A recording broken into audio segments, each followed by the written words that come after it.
Okay, let's pick up where we left off in the last video. So we've been talking about interest rates and how that affects aggregate demand and aggregate supply. Now, one thing that's particularly interesting now is that there's this idea that interest rates cannot go below zero.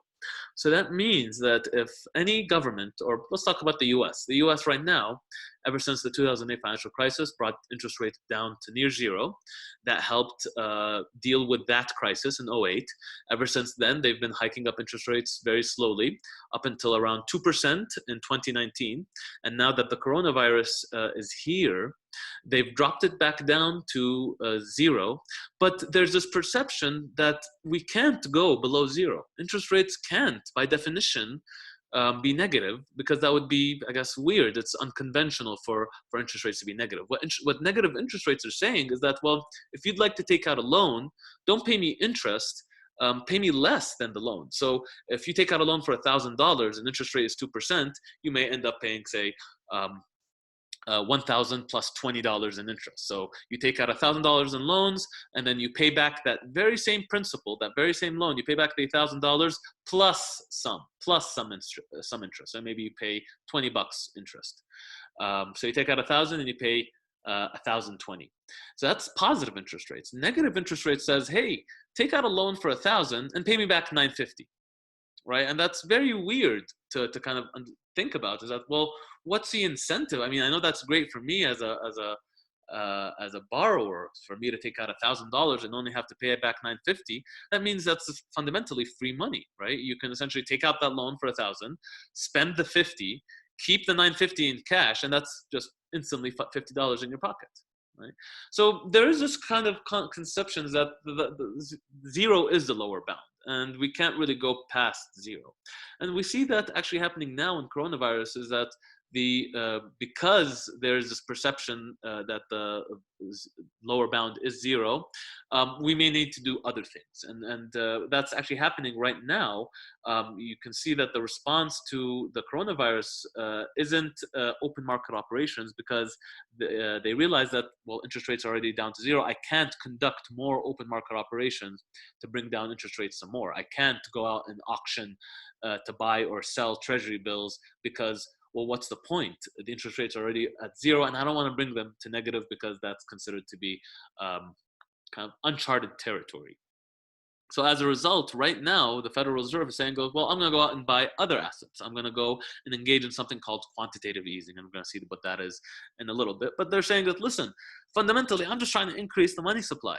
I'm just trying to increase the amount of money in the economy. Whether I do that by buying and selling treasury bills or buying and selling some other asset, why can't I just buy and sell maybe corporate debt?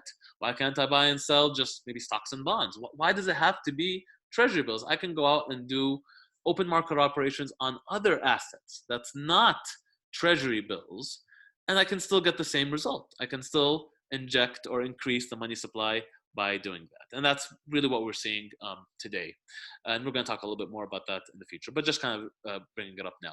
So we're saying that, hey, if interest rates have already fallen to around zero, then maybe I don't have monetary policy in my hands anymore. How can I affect the economy if interest rates are at zero? I can't bring it down to any farther than that, okay? And so as a result, I can't really affect aggregate demand. So if something bad happens, like what we see today in the coronavirus, and aggregate demand shifts way to the left because people are not consuming, people are not investing, and there's a shift to the left in aggregate demand. And now, as a economist at the Federal Reserve, I want to bring back aggregate demand to the right, and that caused for a reduction in the interest rate. But I don't have that reduction in interest rate because, hey, interest rates are already at zero. So how am I supposed to affect aggregate demand and push it back to where it was if I'm already at zero? And that is what we call a liquidity trap. So what can we do? The first thing I can do is, I mentioned quantitative easing. Why does it have to be treasury bills? Why do we only have to engage in monetary policy or increasing or decreasing the money supply by just buying treasury bills? Why don't we go out and buy mortgages, corporate debt, or maybe some other long-term government bonds. And that's actually what happened in 2008 when the crisis came along. Of course, it was a housing crisis, so there was a lot of distressed mortgages, and the Fed went out and said, okay, well, we don't just have to buy treasury bills; we can go out and buy these mortgages too, and that also helps increase the money supply, and gets to what we're trying to do. Actually, right now in 2020, in the corona crisis, they also do see that, well, we can't just keep on buying treasury bills because we're already at zero. So let's go out and buy corporate debt. And right now, the Federal Reserve is injecting a lot of money into corporate bonds. They're buying a lot of these corporate debt as a way to increase money supply without going into negative interest rate territory. So if they had stayed with the conventional tools of saying, okay, well, we're just going to buy and sell treasury bills, if they were to do that today, treasury bill interest rates would become negative. And that's considered to be a little unusual. It's not necessarily bad. There are some countries in the world that have negative interest rates, mainly Scandinavian and Japanese. So it's not necessarily a big no-no, but it's uncharted territory, and usually economies are a little worried to do it. So that's why they engage in quantitative easing instead. And then we've engaged in quantitative easing in 2008 by buying a lot of mortgages and injecting money via that channel. It doesn't have to be treasury bills. And now, again, since interest rates are really close to zero and we can't just go out and buy more treasury bills, well, let's go out and buy corporate debt instead. And really, again, gets to the same exact conclusion. I'm just trying to increase the money supply. Another way of doing this is just by forward guidance. And really, forward guidance is managing expectations. What they say is that, well, we can just kind of go out and tell the rest of the world, hey, this is what we're going to be doing. This is what our expectations are for the future.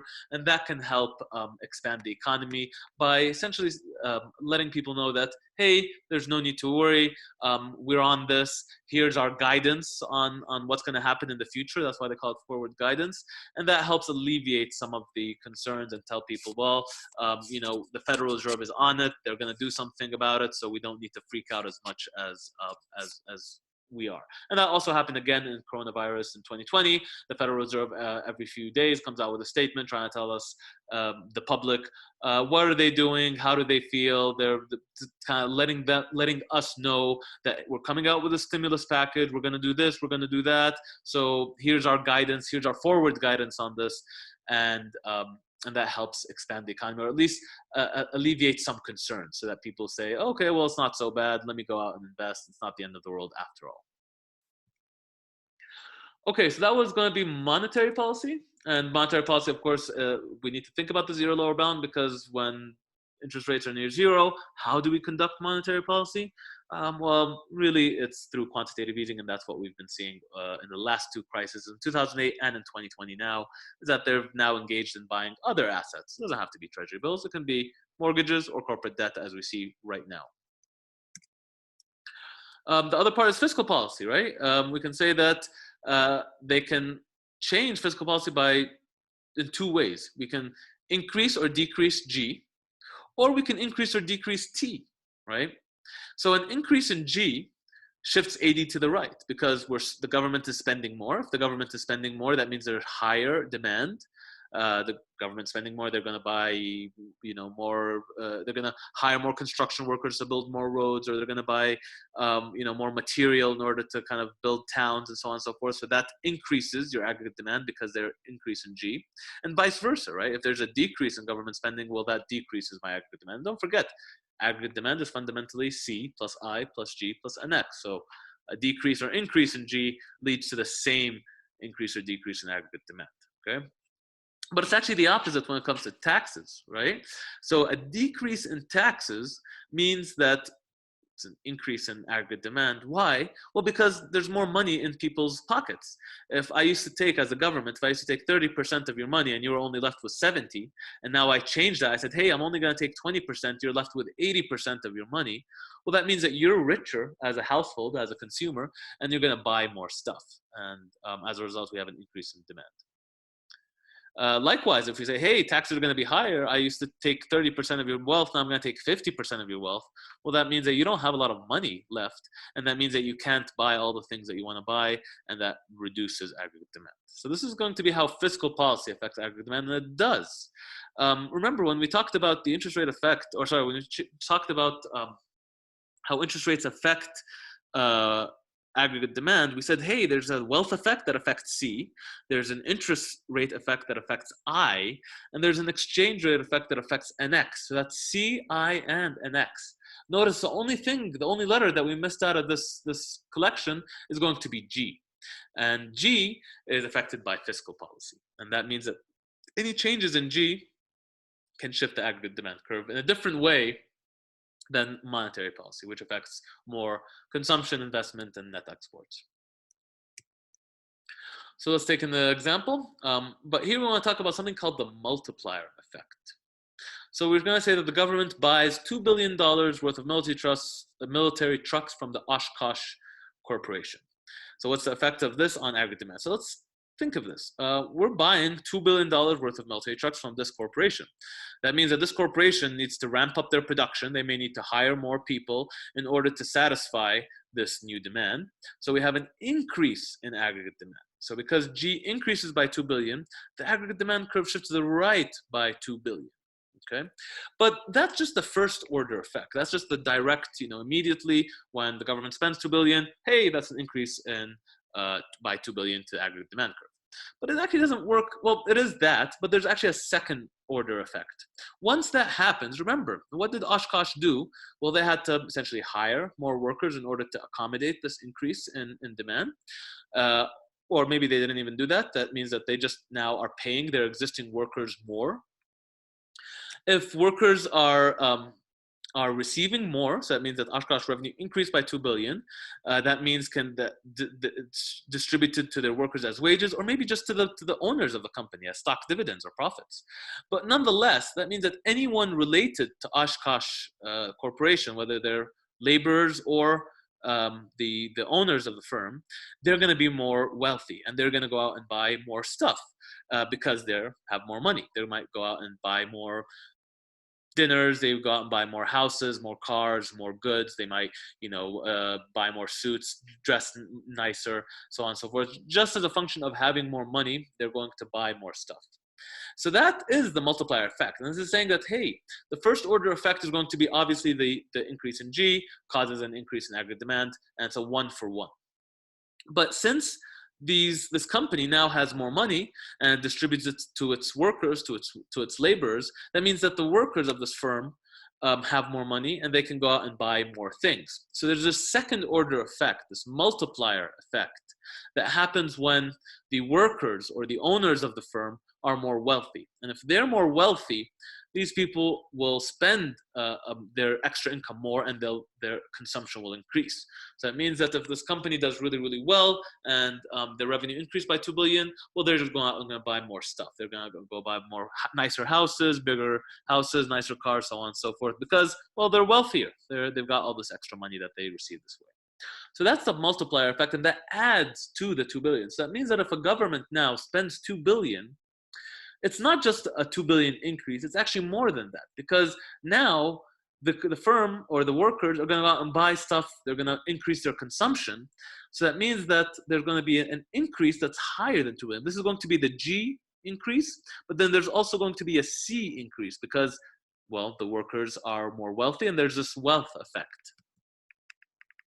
So here what we see is that, okay, well, if we increase G, well, that's going to increase our aggregate demand by exactly the same amount of G, right? 2 billion. But then there's also this multiplier effect, and that's going to say, well, now because people are more wealthy, they're going to consume a little bit more. And not everyone's wealthy. It's really just the people who are related to the Oshkosh Corporation, either the workers or the owners of that firm. But mainly, they're going to get more money, and they're going to buy more consumption. They're going to buy bigger houses and nicer cars. And that further shifts aggregate demand to the right. So that means that multiplier effect really says that there's a second order effect, and it's an additional shift in aggregate demand that results when fiscal policy increases income and thereby increases consumer spending. So that means that when the government pays more money and they increase their fiscal policy, well, that means that there's more consumption happening because, well, that money went into the pocket of somebody, whether it's the workers or it's the owners, the rich capitalists that own the company. Well, either way, they've got more money in their pockets. They're going to go out and consume more stuff. And that's this extra addition. So the multiplier effect is going to be this green effect. And I'm saying that, well, the direct effect is going to be the $2 billion that we spent, but then there's also this multiplier effect because people are buying more stuff. They're consuming more because they're wealthier. So let's see, how do we measure the multiplier effect? And what we call it is going to be the marginal propensity to consume. And what this is saying is that, well, the marginal propensity to consume is going to be the change in C over the change in Y. And this is saying is that, well, hey, when we increase Y by 1 or 2 or 5 or whatever, how much does consumption go up? If this is 1, right, if the denominator is 1 and the numerator is 1 and the MPC is equal to 1, well, that just says that, hey, when income goes up by $1, consumption goes up by $1. So that means that we consume all of our extra income, okay? If this was, say, half, right, if this was, say, for example, a 2 on the denominator and a 1 on the numerator, meaning that, hey, when our income goes up by $2, we consume only 1 of it, well, that means that our marginal propensity to consume is half. And that says that, hey, when our income goes up by $1, we actually consume half of it and save the other half. So let's think about it this way. Let's say that I come to you and say, hey, you know, you're my favorite student. Here's $1,000, just a gift from me to you.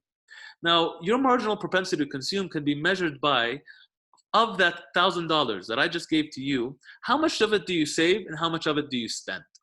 You may decide that, hey, you know, this is great money. I like money. I'm going to go out and spend maybe $800 out of the 1,000 and maybe save that $200.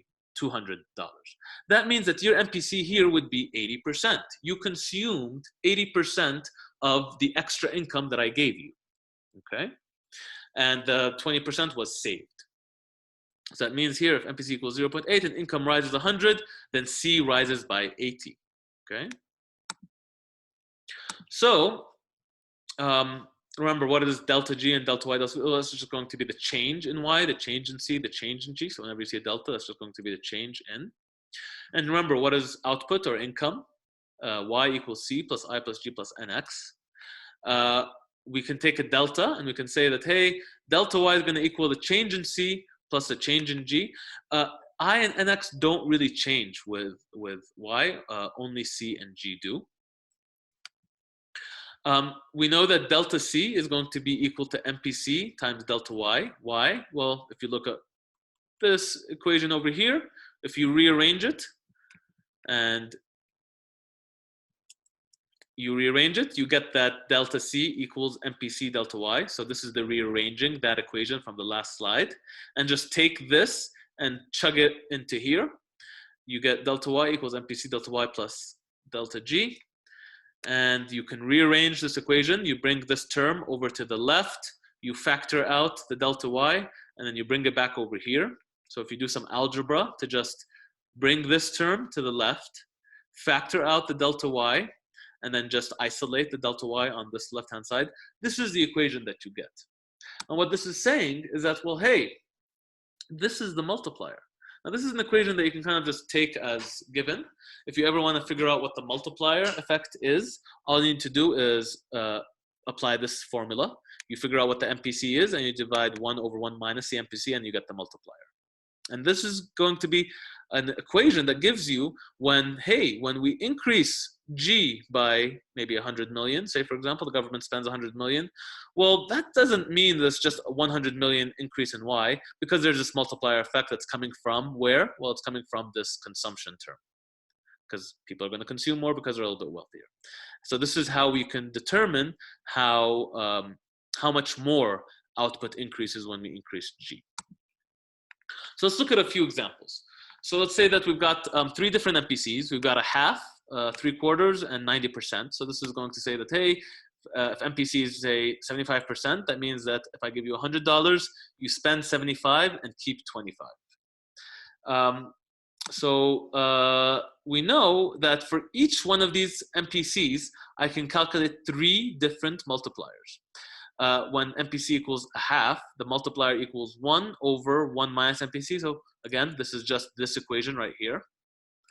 And this is going to say that, well, hey, if the MPC is equal to half, guess what? The multiplier is equal to 2.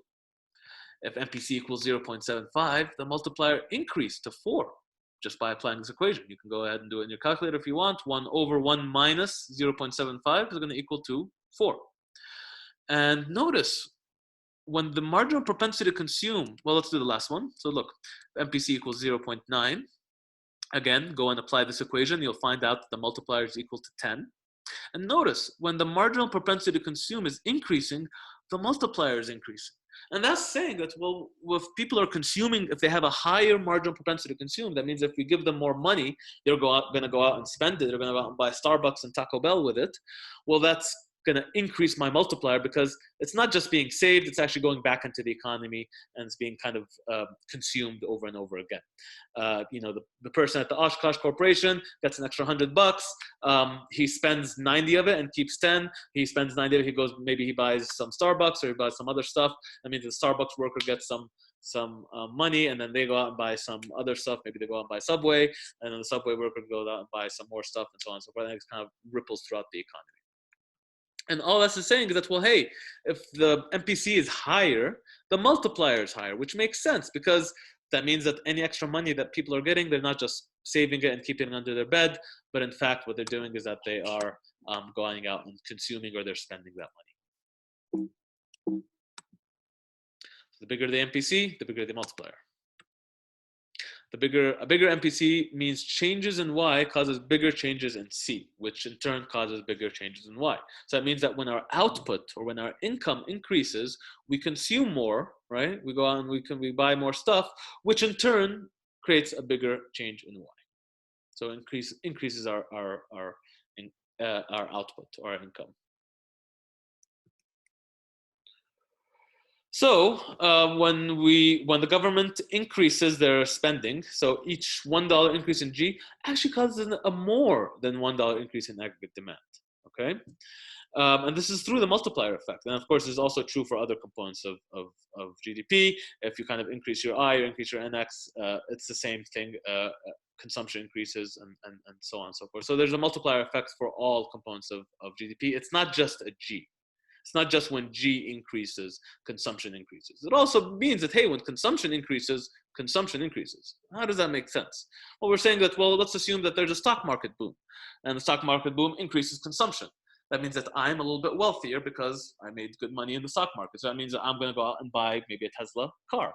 That means that the employees of Tesla are a little bit more rich because I just bought a car from them, and they go out and they buy nicer houses. And that means that the real estate market is a little bit more rich, and they go out and buy maybe nice dinners, and so on and so forth. So now you can see how an increase in C kind of cascades throughout the economy to create more consumption. If I am wealthier, that means that the Tesla workers are wealthier. That means that the real estate workers are wealthier. And then you can kind of apply the same thing to I and NX as well.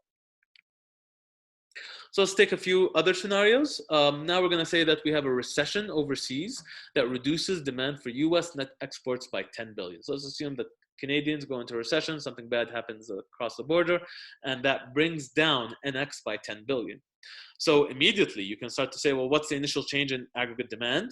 Well, AD is equal to Y, output or income, and that has C, I, G, and NX in it. And we just said that NX was reduced by 10 billion.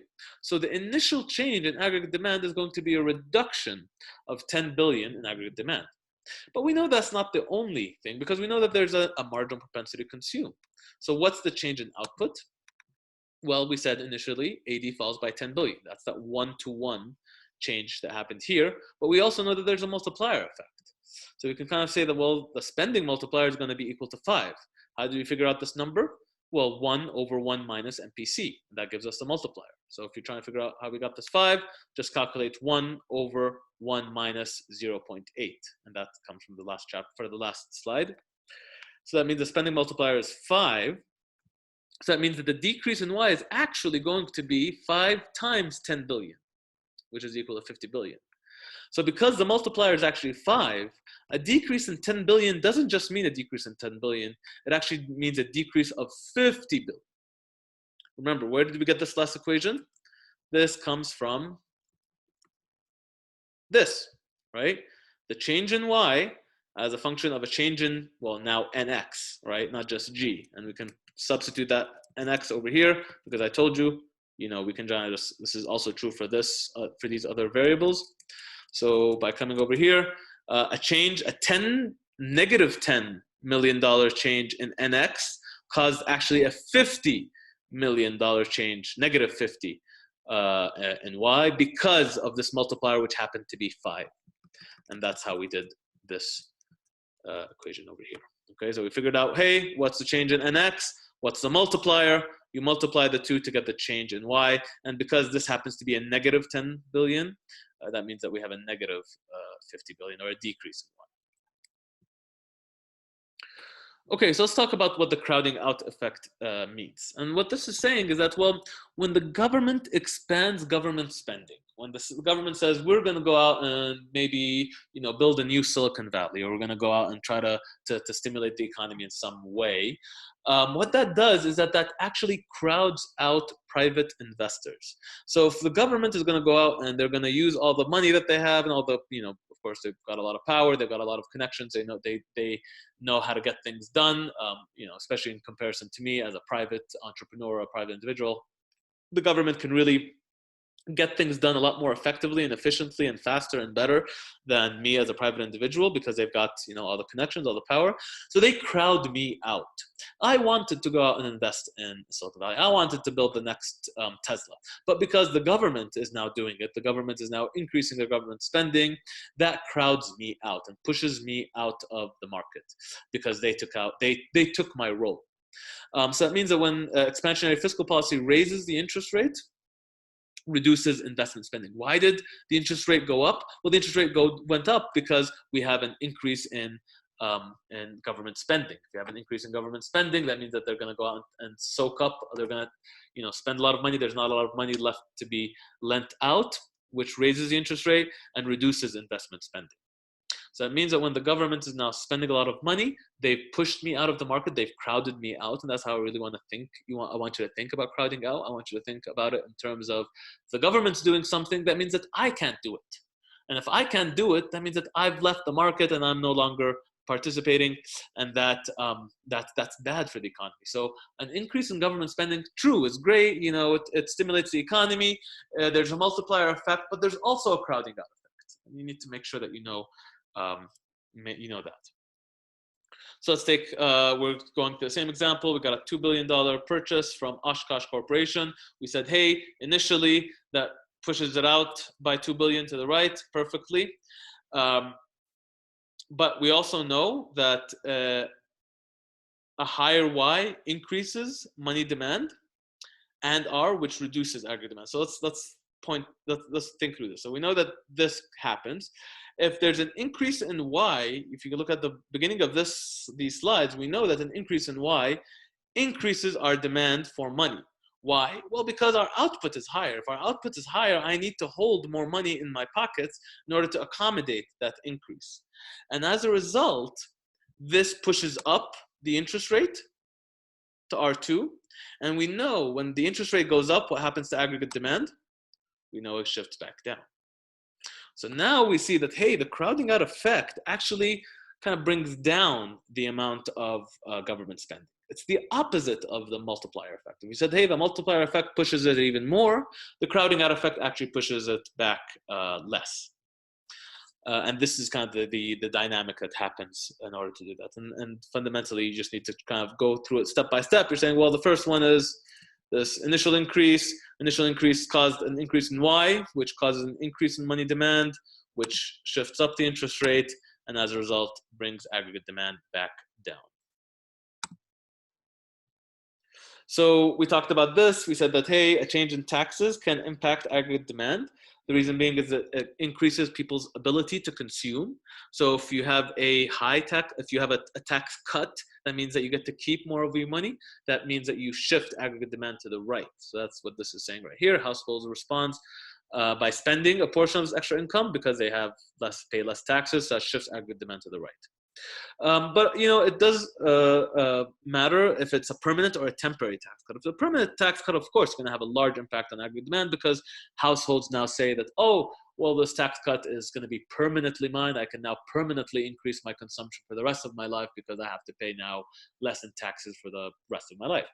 But if it's just a temporary tax cut and people say, hey, well, it's only for this year or next year and then we'll back normal, well, that won't have such a large impact on aggregate demand as a permanent one would. Okay, let's take a few examples. We're going to say that we have a recession and we need to shift the aggregate demand curve rightward by 200 billion with end the recession. So you can even think of this as coronavirus happening right now.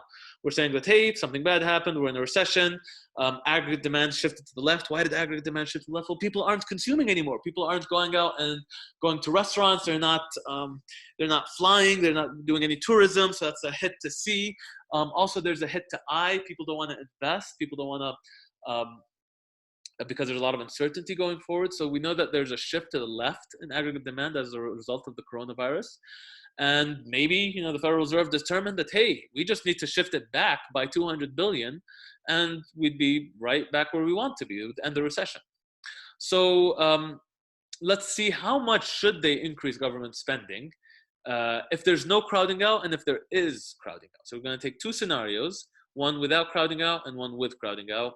And in both scenarios, the marginal propensity to consume is 0.8. So immediately, the first step that you should do is try to figure out, well, what's the multiplier? If this is the MPC and it's at 80%, what's the multiplier? Well, the multiplier is going to be 1 over 1 minus 0.8, and that's equal to 5. Okay, well, I need to shift aggregate demand by 2 billion. I know the multiplier is 5, so what you need to figure out is this number right here, right? How much do I need to change G by to get 200 billion perfectly? I know that I don't need to do 200 billion because there's a multiplier effect and that's equal to 5. So all I really need to do, if me as the Federal Reserve or me as the executive government in the US, I want a $200 billion shift in aggregate demand, all I need to do is just do 40 billion in government spending. If I increase my government spending by 40 billion and I let the multiplier effect do all the rest of the work, I get to 200 billion.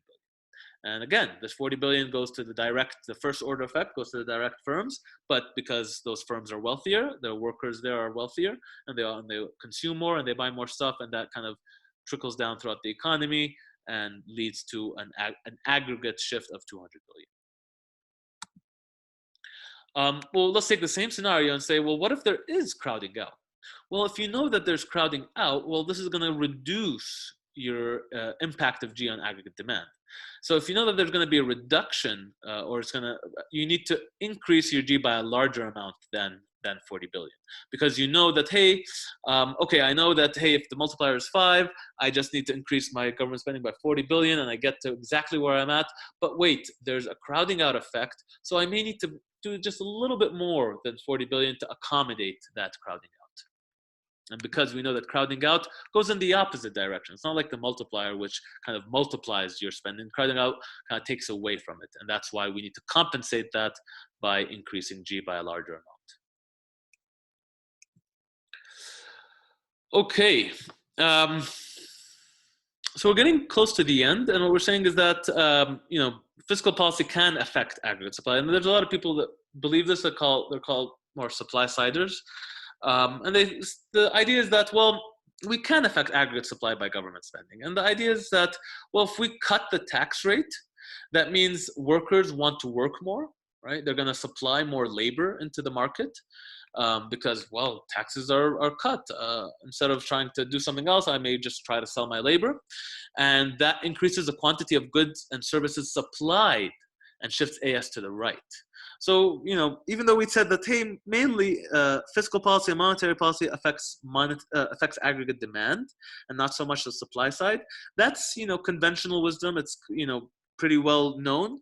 But there is also a lot of people that start to talk about supply side effects. And there does kind of make sense to think that, well, a change in fiscal policy or a change in my tax rate creates incentives for workers to work more, which should bring up my supply. Should shift my aggregate supply to the right. So, it's not just that we can only affect aggregate demand. There are some policies that government can do to affect the supply side.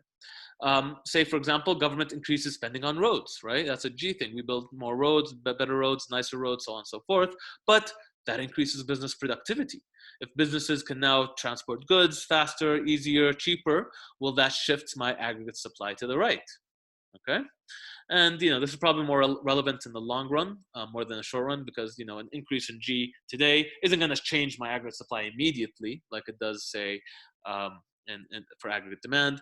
So it's more of a long run effect, because it takes time for them to build the new roads, and finally for those firms to actually use them. So it's not a direct or immediate effect.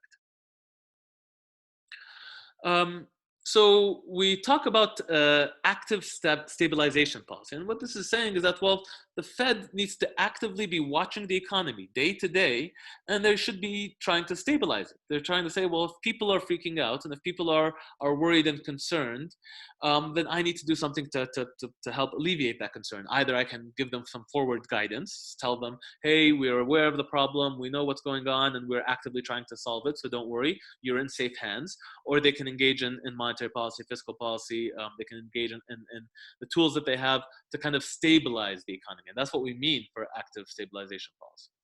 And a part of it is going to be what we call animal spirits. And what this means is a term that John Maynard Keynes came up with. And what they're saying is that there's going to be an exaggeration in what's going on in the economy. And either people are going to be overly pessimistic or overly optimistic about things that happen. And I can talk about coronavirus and say that maybe people are being overly pessimistic or overly optimistic about what's going on, and that can lead to changes or shifts in the demand. Or if people are, say, in the age of coronavirus, or people are too pessimistic, well, that means that aggregate demand is shifting way more to the left than it should. And the Fed is aware of that. They're aware that people's emotions, I guess they call it animal spirits, is causing shifts in aggregate demand that may or may not be justified. Now, of course, that happened in 2008, and a lot better, of course, because hindsight is 2020, and I can tell you about 2008 with a lot more accuracy than I can tell you about what's going on right now. But in 2008, when the housing market tanked, and everyone was selling all of their mortgages because they realized that their mortgages were worthless, the Fed did realize that, well, hey, these animal spirits, this excessive pessimism in the market is unwarranted. And what we should do is that we should go out and buy all these mortgages that people are selling and people don't want to hold anymore because they think that it's toxic. And that will help stabilize the economy and actually make the Federal Reserve some money, because they can buy all these assets for cheap. Why are they cheap? Because people are freaking out a little bit too much. And that leads to stabilization of the economy, right? Because if people are trying to sell these assets and the Fed comes out and says, okay, we'll buy them, well, that stabilizes markets, and also makes the Fed some money on the side. So all I'm trying to say here, or these slides are trying to say, is that it's not just numbers and digits. It's not just cold hard math. There's also a lot of it that comes into expectations and some behavioral aspects of economics and how people are reacting, and are people overreacting, underreacting, and we need to incorporate that into our analysis and making sure that we can stabilize the economy in the right way. So there's going to be active stabilization policy saying that, well, governments use monetary fiscal policy to reduce these fluctuations. When GDP is below the natural rate, then we should be expansionary in our monetary and fiscal policy. Expansionary monetary policy means let's bring down interest rates, as we have in the coronavirus. Of course, the coronavirus is going to be an example of this first bullet point, when GDP falls below its natural rate. So what should the government do? They should engage in expansionary monetary policy. That means let's bring down interest rates down to zero, and they have. But the other part is going to be the fiscal policy. Well, let's increase our government spending. Let's increase our G so that we can use this multiplier effect and all the stuff that we just talked about to push aggregate demand back to where it used to be. Again, all we're trying to do is trying to say that, well, let's push aggregate demand back to where it was. We just want to keep us on our natural rate. We don't want the shock to lead to unnatural changes in output. Again, the same thing, but in the opposite direction. When GDP is above the natural rate, well, we can use contractionary policy to reduce an inflationary boom. So if GDP is above where we're supposed to be, you'd think that's great, and it is, because output would be quite high. But what this is doing is actually creating higher prices. It's causing high inflation, and in order to counteract that, they may want to do contractionary policy instead of expansion. And contractionary policy is saying that, well, let's just increase the interest rate rather than decrease the interest rate. Okay, so in 1961, the John F. Kennedy pushed for a tax cut to stimulate aggregate demand. I wasn't there in 1961, so I don't really have much to say about that. But in 2009, when the 2008 financial crisis happened and the housing market tumbled and the economy went into recession, the then President Barack Obama came out and said, well, we're going to do two things. First of all, we're going to bring down interest rates down to near zero. And they went ahead and they did that, and that's monetary policy in action. But then there was also some fiscal policy, and that was going to be the American Recovery and Reinvestment Act. And this is saying that, hey, we're going to just increase our government spending a lot. We're going to go out and buy a lot of these mortgages that were distressed. We're going to engage in a lot more fiscal policy in hopes to stimulate aggregate demand to bring it back to where it was.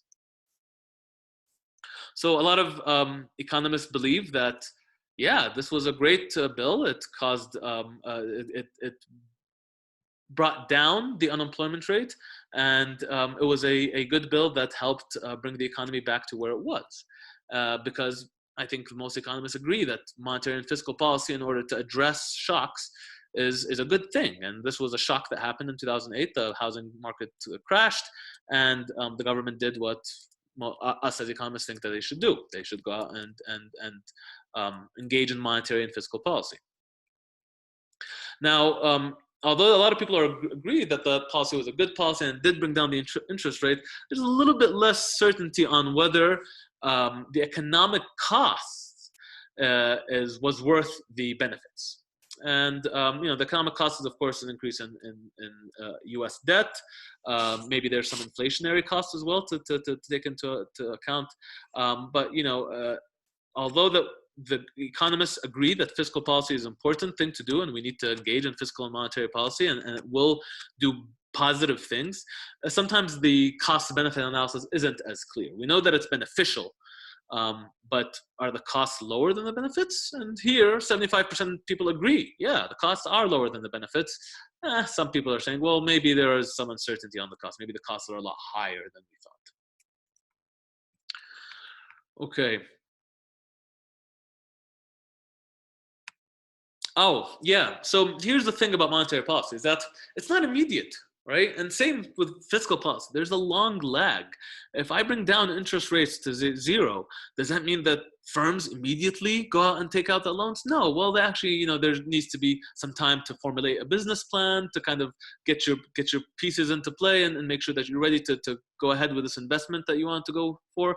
And that takes some time. And it takes at least about 6 months for monetary policy to affect the economy. So that means that there's a lag. That means that now, coronavirus hit 2-3 months ago or whatever, 2 months ago.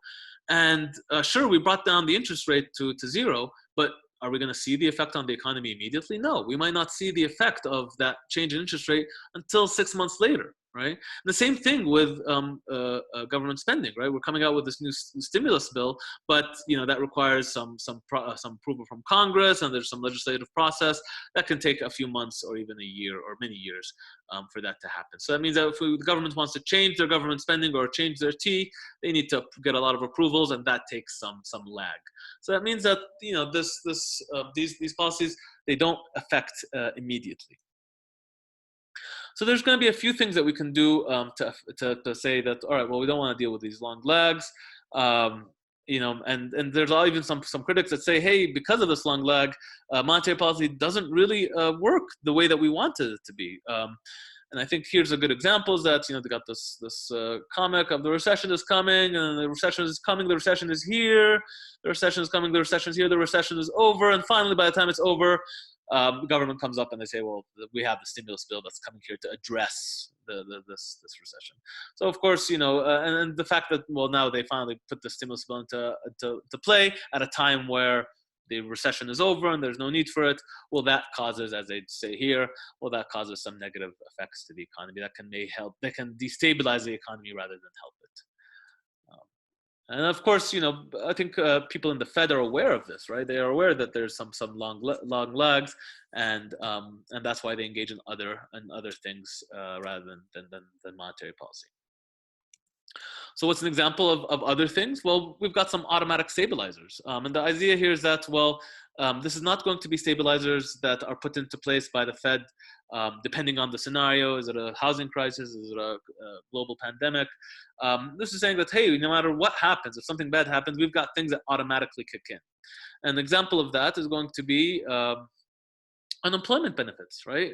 If you lost your job, you can immediately go to your local government and tell them, I don't have any money, I don't have a job, and they'll give you some unemployment benefits for a little while. And that's increasing government spending, right? If you didn't have your job yesterday, if you had a job yesterday and you don't have it today, and you go and you collect unemployment benefits today, well, that increases G immediately, right? No approval from Congress, no long leads. You immediately go and you get money from the government, and that increased G that day immediately. So this is in a way of, and same thing for welfare and say, just welfare and unemployment benefits as well. And this is a way of increasing government spending immediately and automatically stabilizes the economy in an immediate way, where monetary policy and fiscal policy cannot do that because they take some time. Monetary policy takes about 6 months, and fiscal policy takes some time for Congress to approve it, but unemployment benefits kicks in immediately, and same for welfare as well.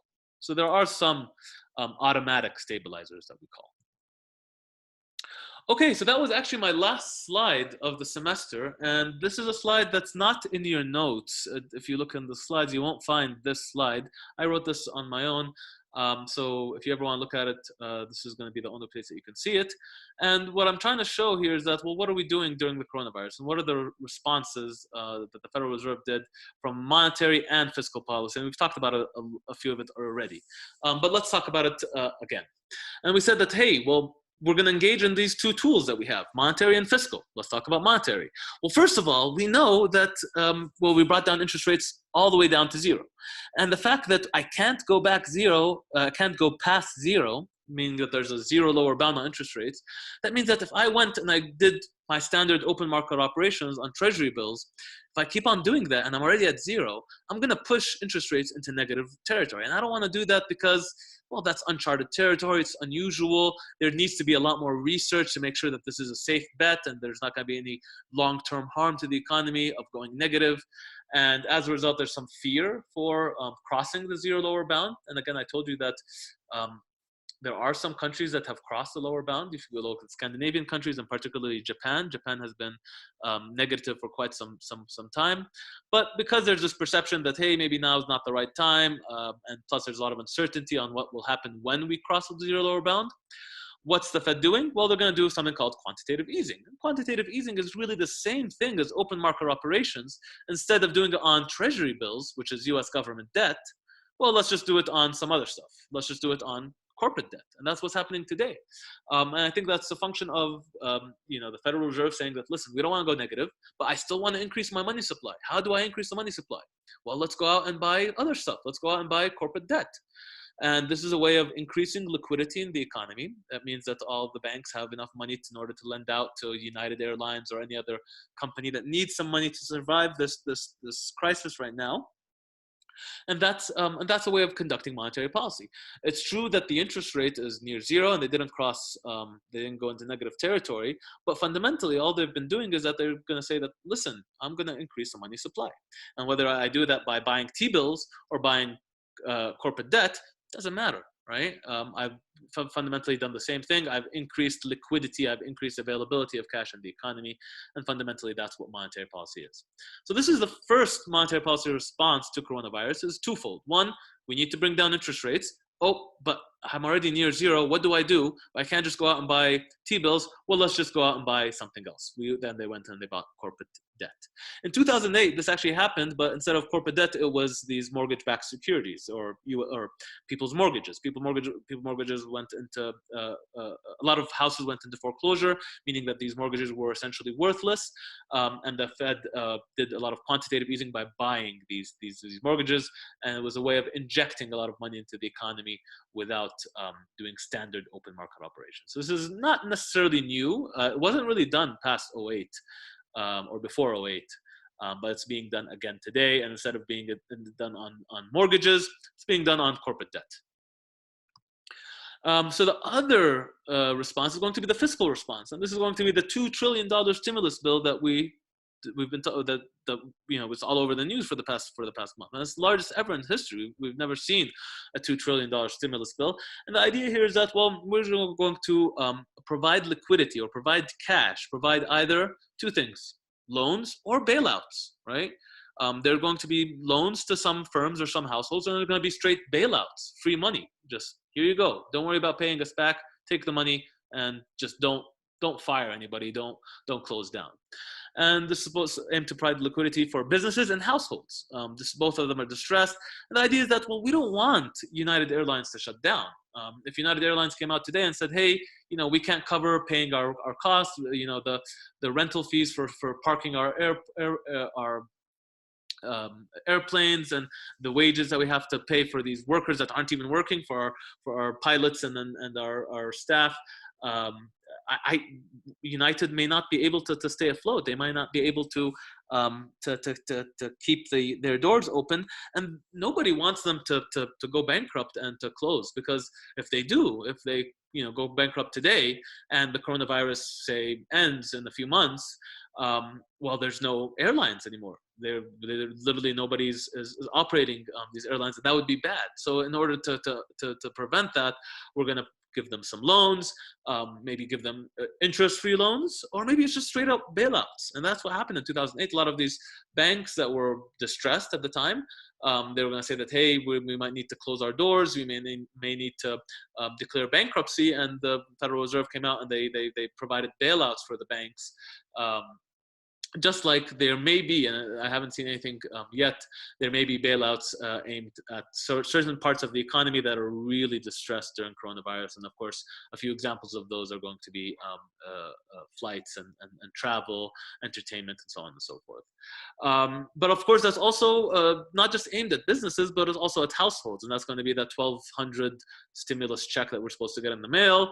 And the idea here is that, some people are distressed, some people who were living paycheck to paycheck, or don't have jobs right now. They're maybe working in the entertainment or service industry, and they don't have an income, they don't have a wage this month. Well, this is a way of keeping them afloat and not having them really go into homelessness or poverty. So this is what macroeconomists are doing as a response to coronavirus. It's a monetary policy response. It's a fiscal policy response. And, personally, I think it's a good response. I don't think that they've done anything particularly bad. The one thing that I would look at is, who are they giving money to? And I think that they should really give money to the people who are most exposed to this crisis. They should be really focusing on, households. I think that have really been affected more than businesses. I know that we don't want businesses to shut down. We definitely want them to keep their doors open and to keep paying wages to people.